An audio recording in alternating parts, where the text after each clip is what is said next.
sure do, Michelle, as we say hello to Reverend Jane Alexander, Bishop with the Anglican Diocese of Edmonton. Welcome to BT. Thanks very much. Good morning. Scripture familiar to you, I'm sure, out of Matthew chapter 25. Then the king will say to those at his right hand, "Come, you that are blessed by my Father, inherit the kingdom prepared for you. For I was hungry, you gave me food. I was thirsty, you gave me something to drink. I was a stranger, you welcomed me. I was naked, you gave me clothing. I was sick, you took care of me. I was in prison, you visited me."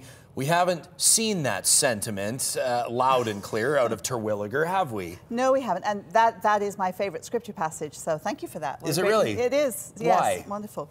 Because I think it speaks to the world that we're supposed to have, how we're supposed to live and how we're supposed to be together. So, yeah, great start to the morning. Thank Reverend, you. we know that Edmontonians were certainly tuned into developments surrounding this proposed 60-unit health and wellness center, transitional housing for those homeless or looking to escape addiction. The Anglican Diocese of Edmonton had agreed to participate and try to work something out at the location where the Holy Trinity Riverbend Anglican Church stands. You certainly saw, as we see here, protests from locals, graffiti, meetings, and you have since withdrawn your support from the project, but you're saying hold off on the celebrations because you're not walking away from the idea. No, that's exactly it. We've done our due diligence on the project, and we don't think that that project has a chance of success in that place. We think it's the wrong project at this time in that place.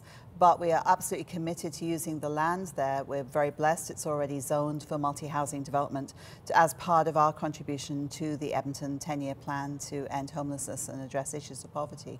So something's happening on that land. We're not saying, okay, well, everyone is, well, not everyone, people have shouted so loudly we're walking away. That is absolutely not the case. And I just want to say that 80%, I would say, or more of the people who live in Terwillagar, that's not who they are.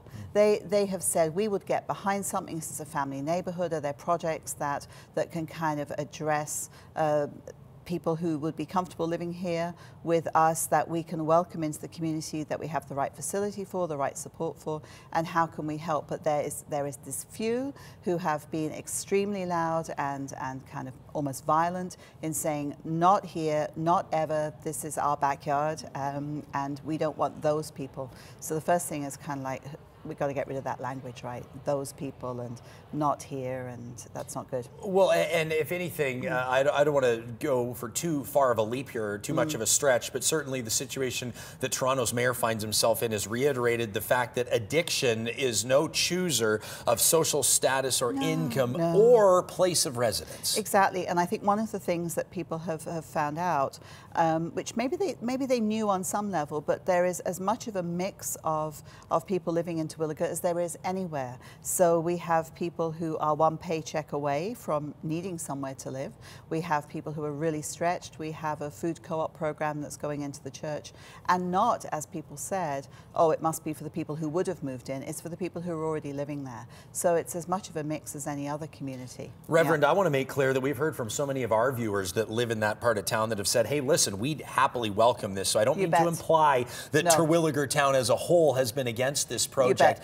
Many have been critical, including City Councillor Brian Anderson, that's his ward, of the process this went through, saying that there wasn't enough dialogue. People weren't well informed enough. Now, with your refusal to sign this particular lease, and you've explained why, $12 million in funding will dissipate. They'll go back to square one. Where would you like to see square one be? What would it look like? Square one is, we have heard from the community that we've heard their concerns, we've heard their desire for a better process, but we've also heard that they're ready to welcome and come alongside to work in finding the right project. So square one is going to Homeward Trust and saying, okay, we have the land, what can we do? They have many service providers who are involved in projects, and we want to also speak with city councillors and with the mayor to say, what happens when the 10-year plan hits a suburban place? How do we have a better process for engagement that we can all get behind? I just have time for one last quick question. There have been some unfortunate stereotypes flying around of cigarette butt picking,